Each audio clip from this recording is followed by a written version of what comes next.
the Katana. This new system would later be known as the Dreamcast. I was completely excited at the prospect of a next-generation platform from Sega because it was clear that we had struggled with Saturn. The Sega Saturn was a miserable failure for Sega, and they really wanted to get back into the race.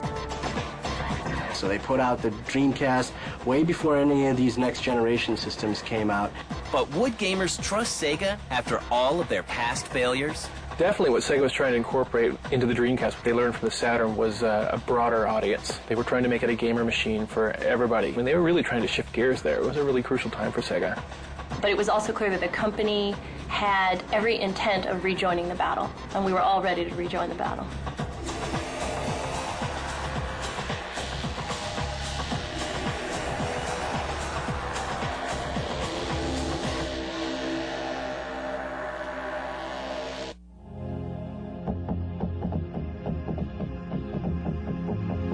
On November 27, 1998, the Dreamcast is made a reality to the Japanese gaming public. One of the key events for all game consoles is the Japanese launch. Japanese launches up to this point were something big. I mean, really big.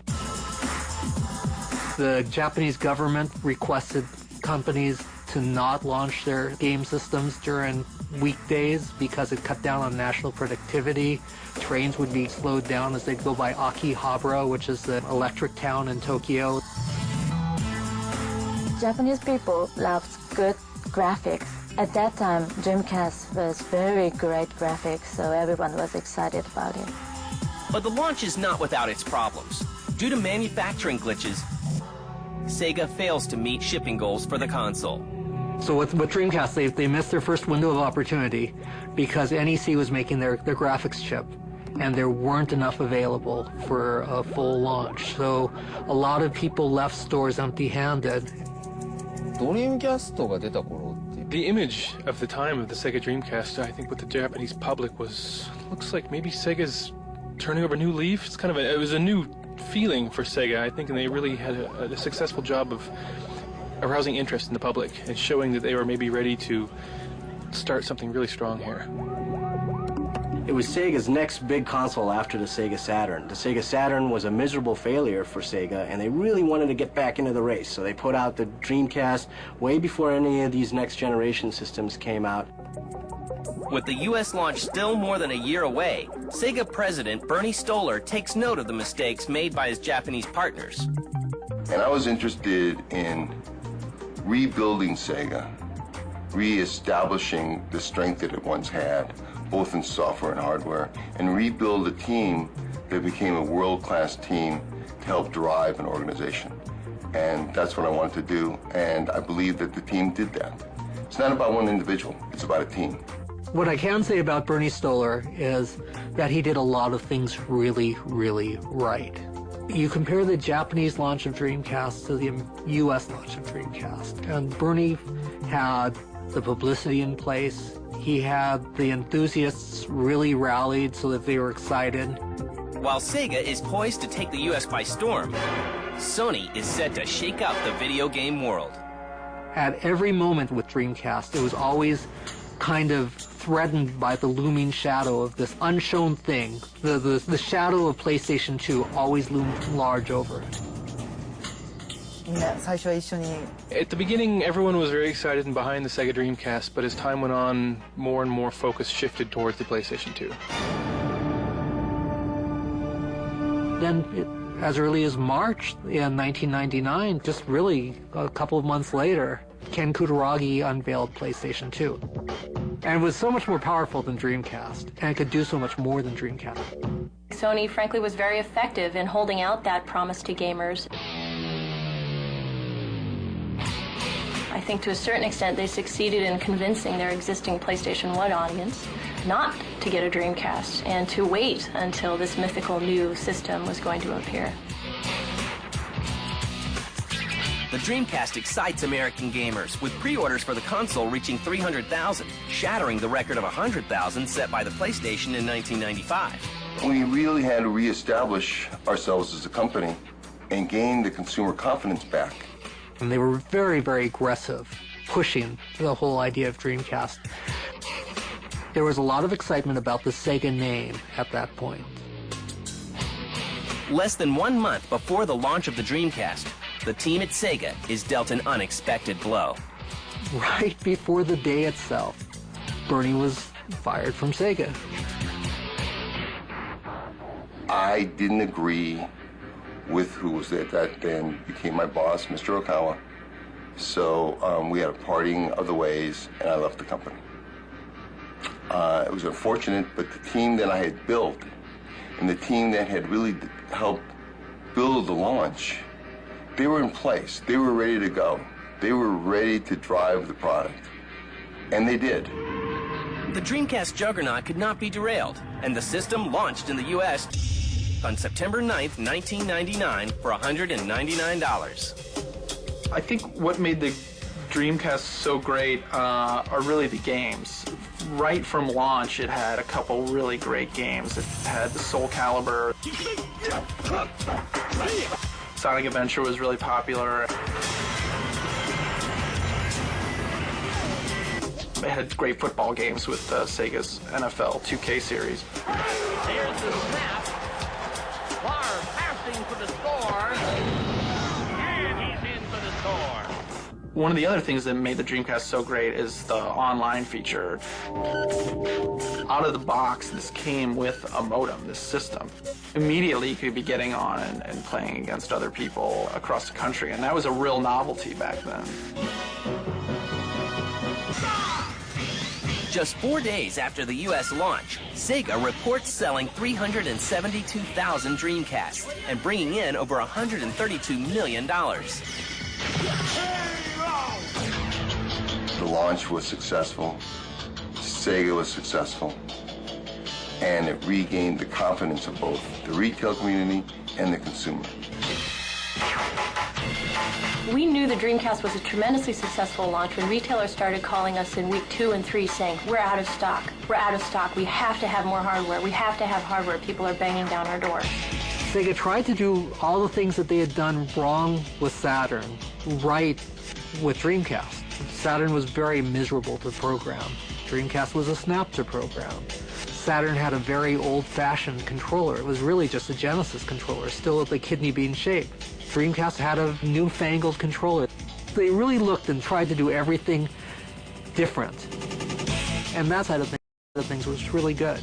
But would it be good enough to hold off the PlayStation 2?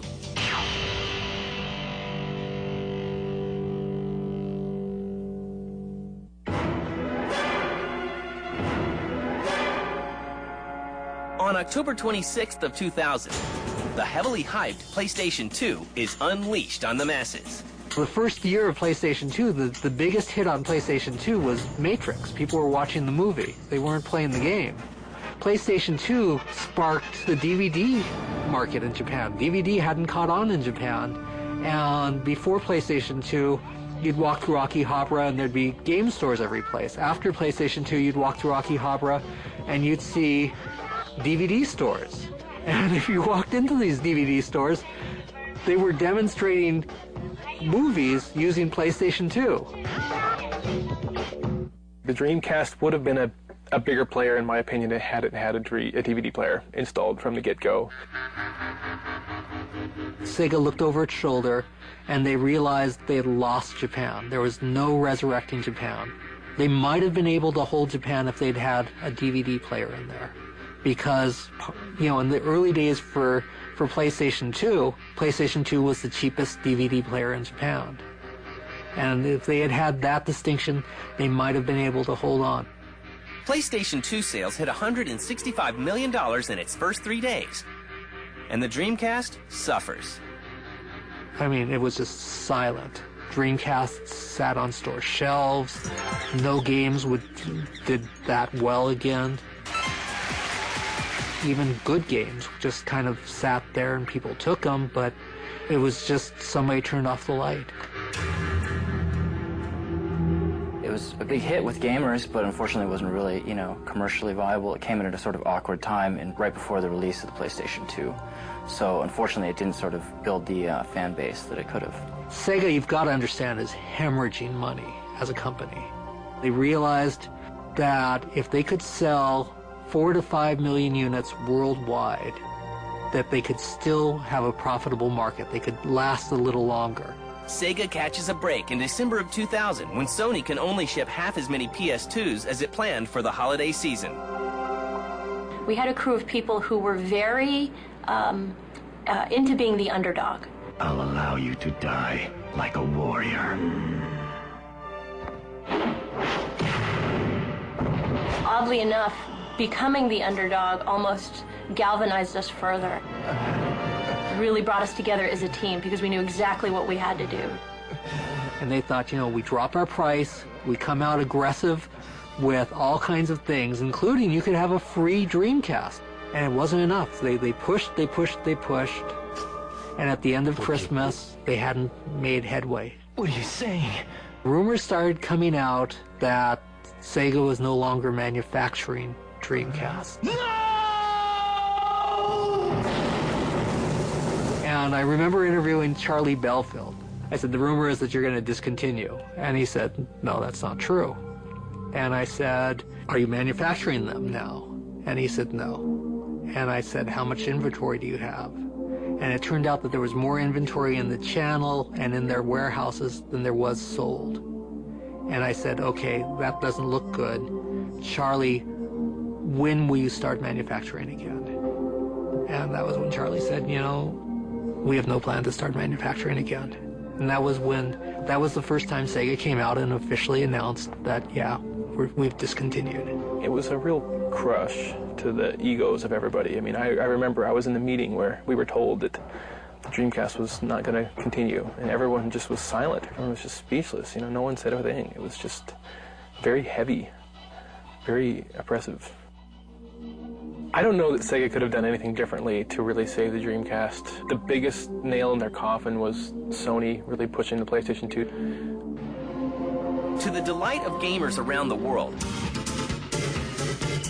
Sega announces that they are going to create games for all consoles.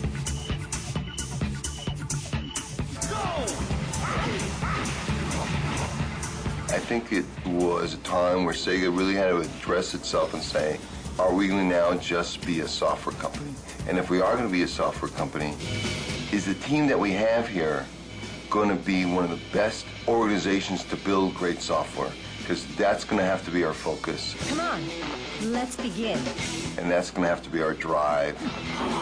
And that's how we're going to be able to survive. Go! So when Sega said that they would no longer be hardware specific, there was a lot of excitement. They really were the belle of the ball. Microsoft, for their Xbox console, got Sega to promise them Panzer Dragoon. A beautiful game. But Sony turned around and they had the Virtua Fighter series locked up for themselves. That was the arcade hit, and that was the bigger seller. Especially in Japan, that was a big seller. Virtua Tennis! There was a very committed Sega fan base right up till the end of Dreamcast that very much appreciated the Sega style of gameplay. As we transitioned from a hardware company pushing the Dreamcast platform to a software developer, we were able to successfully convert the Sega fan base to other hardware platforms via our games. We were able to explain to gamers, yeah, you can still have your jet grind radio, but it's just going to happen on these other platforms, but we promise you it'll be the same exact wonderful gameplay experience. And Sega gamers came along with us. But the Dreamcast will live on in gamers' hearts and memories. If you picked up a Dreamcast, you were holding something that felt like a gamer's machine. It felt like it was made for games. Without a doubt, the Dreamcast showed the world that online gaming was possible and fun and interesting on console. So there's no question, with respect to online gameplay, Dreamcast will be remembered forever. Dreamcast was something special, mostly because, it came from Sega. So the games that really were released with it, especially at the beginning, were some of the best games of the last generation, or even this one. I've been in this industry a long time. I've seen a lot of hardware companies come and go. Dreamcast will always have a position in this industry from a historic standpoint. because it did so well in the first 2 years that it was there, it really established itself. Here is a system that was ahead of its time. People who owned a Dreamcast in 2000 and 2001 were probably a lot happier than people who owned a PlayStation 2, because there were a lot of great games for Dreamcast. I think that it will go down in history as one of the more desirable systems.